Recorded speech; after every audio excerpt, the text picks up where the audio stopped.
The sieging dragon, bringer of luck and fortune. Prosperous future. Ladies leaping into your arms. What the hell? This turned into something weird.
Hey guys, welcome back to Higurashi no Nakokoro ni Chapter 1 Onikakushi.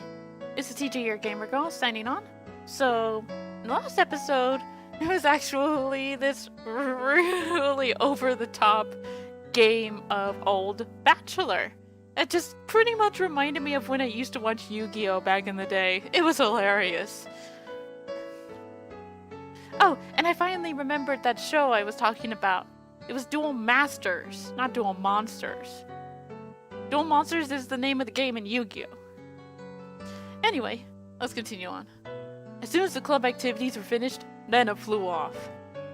Probably so she could dig at that cute Colonel Sanders that she wasn't able to take home yesterday. So today it was just Mion and me walking home together. A rather rare occurrence. A mountain of treasure, huh? The guys throwing it away probably never thought in their wildest dreams that Rena would be grateful to them. Mountain of treasure, meaning that damn construction site from before. Oh right, Mion would probably tell me. That murder by dismemberment that seemed to have happened there. Over there, you know, at that damn construction site. Did something happen there? Long ago? Something sure did. A grand battle! There were sit-ins and demonstrations. It was a bit different from what I wanted to hear, but I decided I'd listen just the same. It was our land that was going to be sunk into the dam reservoir. I would have fought as well, probably. The government guys were really adamant about it, acting all big and full themselves. Since they figured out that they couldn't settle it with money, they did a bunch of nasty stuff. They were nasty guys. Mion spoke excitedly, as if the whole thing was happening right in front of her. I'm amazed you guys won. You were facing the federal government, right? The mayor and prominent figures in the village all signed petitions. They went to Tokyo and struck deals with legislators. And as a result, the development plan was retracted. It was our complete victory. There wasn't any violence, was there? Like assaults or murders? None. She promptly cut me off. The same as Rena had. Her words signaled the end of discussion. Tomitake-san said one arm wasn't found in the incident. I thought that a murder... I'm putting murder and dismemberment together. That a murder by dismemberment had occurred, but I guess I was wrong. My curiosity unsated, I sighed dejectedly inside. Later, see you tomorrow. Kei-chan, you can't wash that off until you get home, got it? I got it. I won't. Oh yeah, I forgot.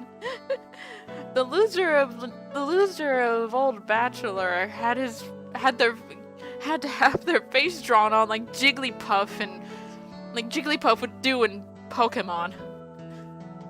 Mion held back her laughter while stealing glances at my face. It actually looked kind of the same. One particular popular thing that Jigglypuff liked drawing, especially on Ash, was like glasses and a mustache. I think it ended up like that in the anime. I wonder what kind of nasty doodles they drew. Damn you, Mion! You shall rue this day! If our roles are ever reversed, I'm going to slop it on. All over your face so you won't be able to take it off, even with a scouring pad. That's a little extreme. Upon arriving home, I ran straight into my mom, embarrassing myself yet again. You know, funny thing about this, in the anime, his parents were pretty much not there, at least in the first 4 episodes. The mood I'd come home to was already on edge. It's not an uncommon thing in our family. Whenever Dad can't come up with a good idea, it always ends up like this. He stomps around the house with his arms crossed. Mom whispered into my ear, "Welcome home, Keiichi. Dad? He's in a bit of a rut right now, so don't bother him, okay?" He can't come up with a new idea? It's because the deadlines are so close together this time. Your dad needs time to recharge or he doesn't work as well. Dad's paintings feed our entire family. If he runs out of ideas, then it's the end of the Maibaras. We've never gone hungry before. Could it be that my dad is a master painter? Wouldn't it be easier to get an idea taking a walk outside rather than wandering around the house? The theme of the piece this time is in the household. So it seems your dad wants to use this house as a motif. That's quite a bothersome motif. Keiichi, pick up your room. It looks terrible. Sorry, I'll clean it up later. Oh, come on. Please don't use my room as the motif. Keiichi, there's still time before dinner. So please go take a walk out back or something. His bad mood is only temporary. As soon as he gets an idea, his mood improves and he starts humming. Until then, it wouldn't be a bad idea to just go take a walk so I don't aggravate him further. Well, guess I will then.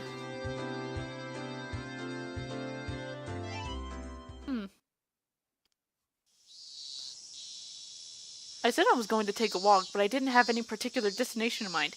So far this is following the anime to a T. Or at least the first 4 episodes of the anime is following this to a T. So my guess is his destination, he's going to end up right back at that damn construction site where Rena is. I just need to kill some time. I got on my bike and pondered where to go. I could just go read at the bookstore, but it would take about an hour by bike to get to town. It would be dark by the time I got back, so I didn't want to go unless I had to. The roads at night here in Hinamizawa creep me out. If Mion or Satoko were ever find out about that, I smiled wryly. Oh yeah, Rena was probably still at the Mountain of Treasure, the damn construction site. The excavation of Colonel Sanders is probably taking her a while. Depending on how deep it's buried, yeah, probably. It wouldn't be so bad to have her owe me one. She might return the favor next time we have club activities. Doubtful. With a little bit of self-interest in mind, I set off towards the damn construction site.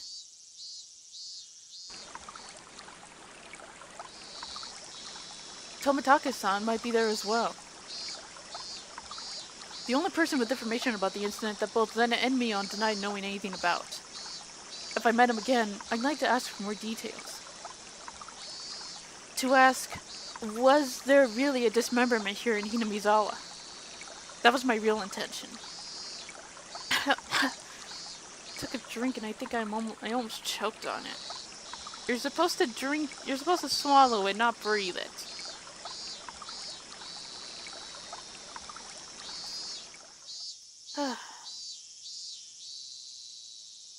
I spotted Rena struggling up on the slope of the garbage pile. It looked like Colonel Sanders was launched in there pretty firmly.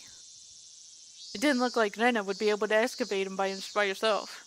Realizing that Tomitake-san wasn't around, I began climbing the slope unsteadily. Hey, Rena! Looks like you're working up a sweat. Whoa, Keiichi-kun! What brings you to a place like this? Place like this, huh? I see. She was aware of it at least. I received a signal for emergency assistance at the accident site. Where is the injured party? Huh? Accident? Huh? But there was a report Colonel Sanders was buried alive on the trash pile. Huh? Oh, that. You scared me. Don't frighten me like that, Keiichi-kun. I was just kidding. I thought you might be struggling by yourself, so I came to help you out. Huh? You came for me? Oh. Well, I filled my quota for today. If I don't see Rena blush at least once a day, then I'm not getting my daily required nutritional intake. Just kidding. You're embarrassing me now. So, huh? What part was the joke? What part was it? I just ignored her bewilderment. Okay, now, move out of the way. So, where is Colonel Sanders? Sorry. Can't you see him? In that gap? He's really buried in there. Colonel Sanders was sideways, surrounded by boards and other construction materials, like they were caging him inside. According to Reina, it wasn't like this yesterday. It seems as though another illegal dumper came yesterday, dumped again, and now he's buried like this. Illegal dumper? You're trying to move this pile all by yourself? With those scrawny arms? There's no way she'd be able to do that with her slender arms. Never judge a book by its cover. They may be slender, but you know how hard she punches. Colonel Sanders, so cute. There's a chain on the Colonel Sanders at the store. This one, though, I should be able to take this one home. If Rena gave up on this Colonel Sanders, she'll probably start devising a plan to steal the one in front of the store. As Rena's guardian, I won't allow her to sully her hands with crime. Out of the way, I'll do it. Rena blushed again, but this time I left it alone. This pile was enormous. Also, the more days we wasted, the more likely another illegal dumping would occur. If it got buried any deeper, there would be nothing that could be done. Keiichi-kun, I'll help too. Let me help. You just get in the way, so stay back. Pulling out scraps, bending them, tossing them aside, I quickly became covered in sweat and dust.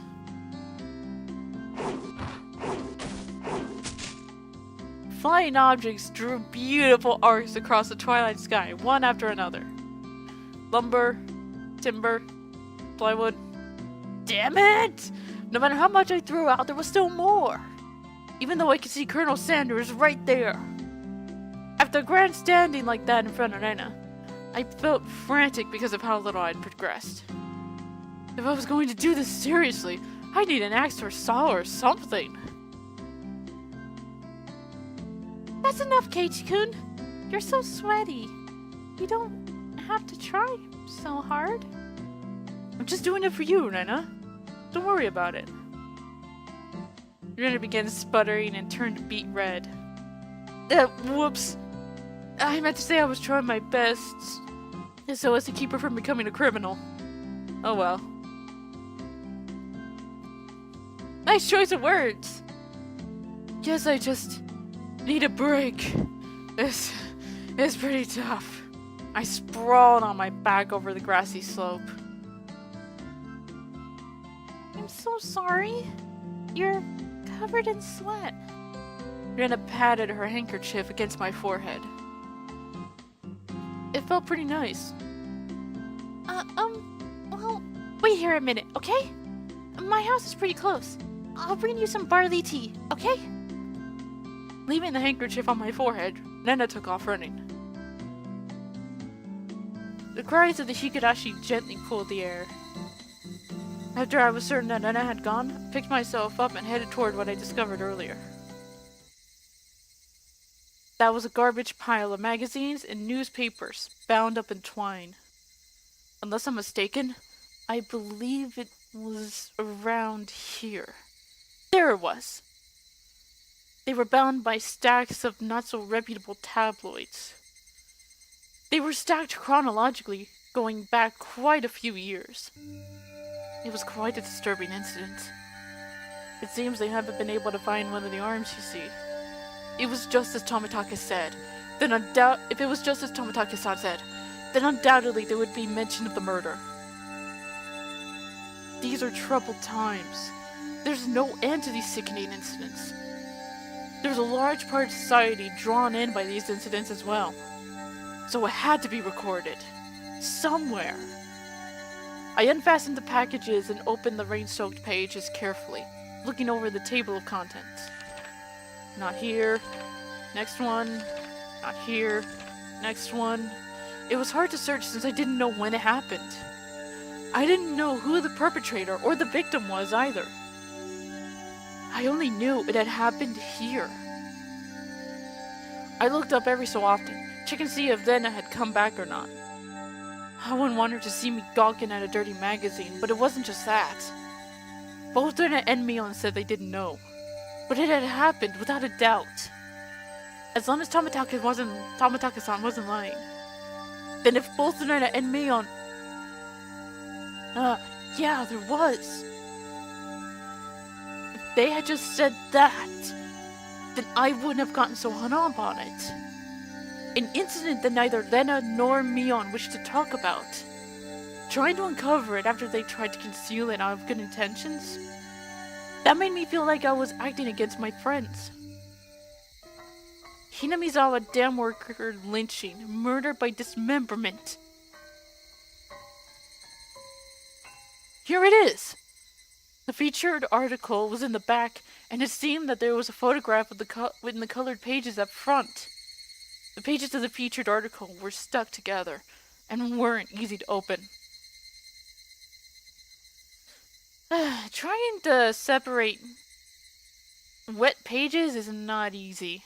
You end up risking ripping the page you're trying to look at. Nana could return at any moment. Feeling rushed, I gave up and opened the photograph page. The police investigators were carrying a body bag in the newspaper, and newspaper reporters were all bathing it in camera flashes. The image was blurry and hard to understand, but I could definitely make out the headlines. Tragic nightmare at the Hinamizawa construction site. Lynching and murder dismemberment. The victim was the site foreman. He had assaulted his assailants daily with an explosive backlash from his daily actions. It's a horrible image to see the site foreman as it happened. It really did happen. It seemed the details were on the next page. I turned the page without pausing. On it was... The assailants butchered the victim's body with hatchets and pickaxes, then used an axe to split the cadaver into 6 pieces. The head, arms, legs, and torso. I could understand just from the headline that it was just too terrible. An incident. Normally a lynching is just an assault and murder, right? Dismemberment with hatchets and pickaxes? That wasn't a lynching. It was a merciless killing to the letter. A brutal murder. Done by a group of people. With hatchets, with pickaxes, with an axe. Ah! Sorry? Did I startle you? Nana dropped the axe she was holding onto the grass after being startled by my voice. Keiichi-kun, you see, earlier, yeah, you said it would help if you had an axe, didn't you? So then I brought an axe for you, from the shed. Nana fluttered her arms in panic, continuing to explain and apologize. It seems I'd been glaring at her pretty intensely. I'm sorry.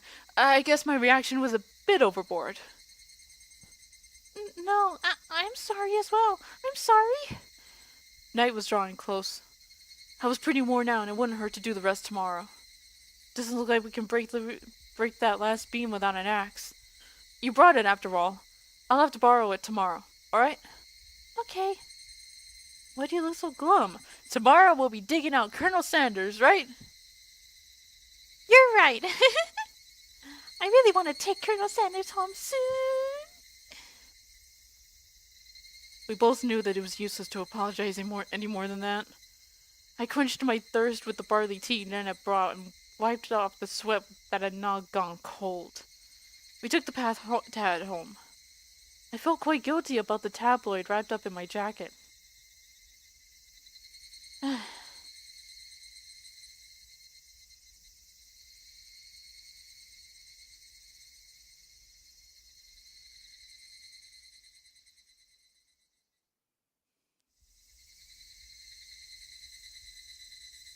That was the end of the chapter? Well. I just got an achievement with Rena's cute face that says, "One man's trash." One man's trash is another man's treasure. Or in this case, one man's trash is gonna, let's look at the new tips. Hinamizawa Dam Project. October 1975. In accordance with the Prime Minister's Bulletin Number XXX, Hinamizawa's Electrical Development Master Plan was announced. The vast scope of the projected Hinamizawa Dam will have an incredibly heavy impact on the village of Hinamizawa. The flooded area caused by the Hinamizawa Dam would include the 5 areas of Hinamizawa, Takatsuro, Kyotsu, Matsumoto, and Yagochi. The submerged area includes 291 houses. Population 1,251. 1 elementary school. 1 middle school. 1 post office. 1 agricultural cooperative. 1 forestry department lumberyard. 5 shrines. 2 temples. And 1 fishery.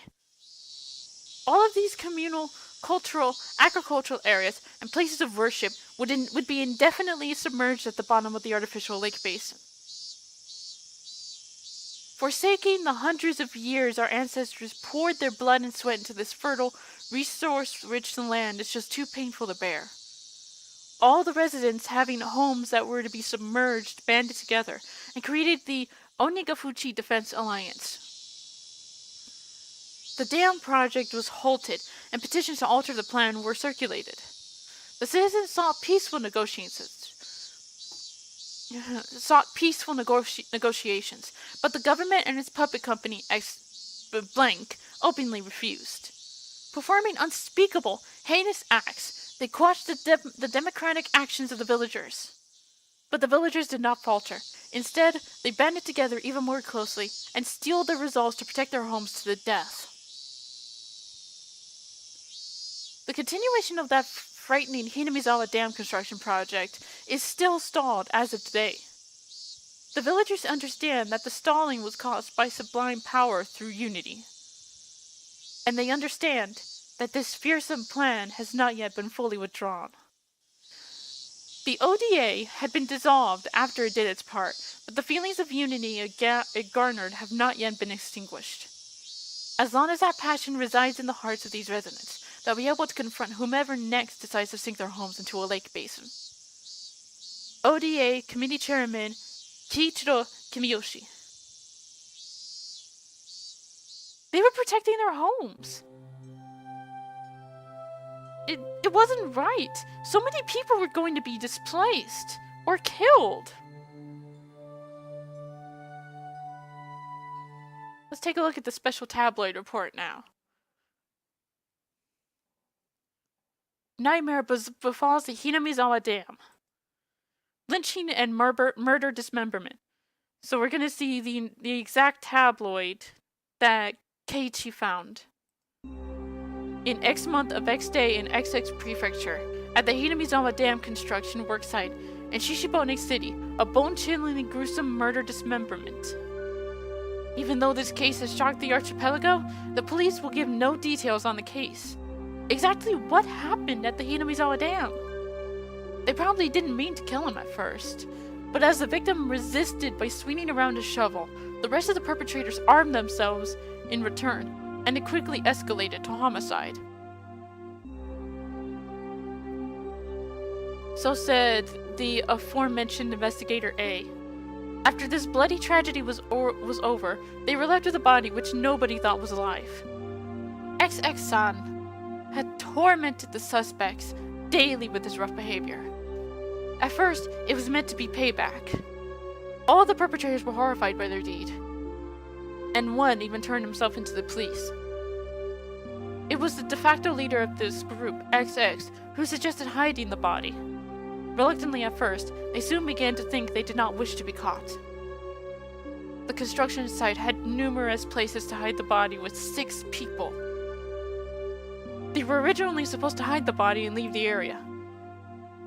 But the de facto leader feared that the consciences of the other 5 wouldn't be able to bear the burden, and came up with a horrifying method to keep them from turning him into the police. He devised the heinous method of splitting up the body among them, making each of them responsible for hiding a piece. Blank had turned a simple manslaughter into a gruesome dismemberment and forcibly involved each perpetrator in order to create a sense of unity between them. Each one participated. But what does this mean? Person A spoke out reluctantly. Blank had ordered each and every one of them to dissect a piece for themselves. They were hesitant at first, but nobody refused. For a penny, in for a penny, in for a pound was what was meant.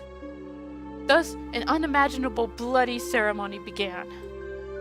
The perpetrators went and vomited as they performed the gruesome task.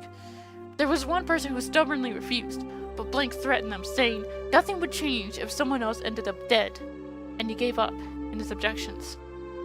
But Blank's plan collapsed in the span of one night. Blank, who had refused to dissect the corpse up until the last moment, had broken down into tears at the hospital, where he was being treated for an injury sustained during the scuffle, and confessed. The criminals were arrested, one after the other, but the de facto leader, Blank's whereabouts are still unknown. Also, the right arm hidden by Blank has yet to be found. Despite an ongoing search, this horrible individual has so far managed to elude law enforcement. What could the police be doing?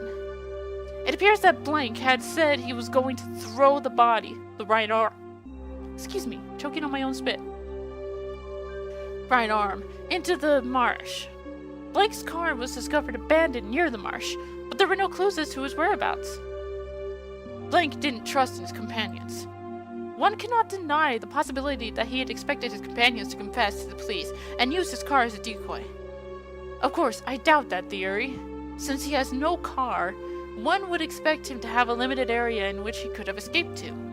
But within the station there were rumors going around that he had accidentally slipped and drowned in the marsh when he went to throw away the body. To the locals, that marsh is believed to be bottomless. It is known as Onikakushi, the Ogre's Abyss, and it's said that the bottom of the marsh is connected to the hellish world of the demons. The atrocious demons from hell that was Blank. Could it be that he had returned to hell through the marsh? The Zijin Dragon, bringer of luck and fortune. Prosperous future. Ladies leaping into your arms. What the hell? This turned into something weird. Business successes, promotions, ambition, protection from harm. Not just with pachinko and horse races, but business and even love. Guaranteed or your money back. Zijin Dragon Bracelet DX, one piece. 27,800 yen. Jesus Christ. Well, we've pretty much completed chapter 3. I don't know how many more chapters there's going to be in this. So, yeah. we're actually getting through this quite well. Alright. So, that'll be it for this episode. We'll start chapter 4 next time. Till then, this is the Gamer Girl signing off. Bye bye.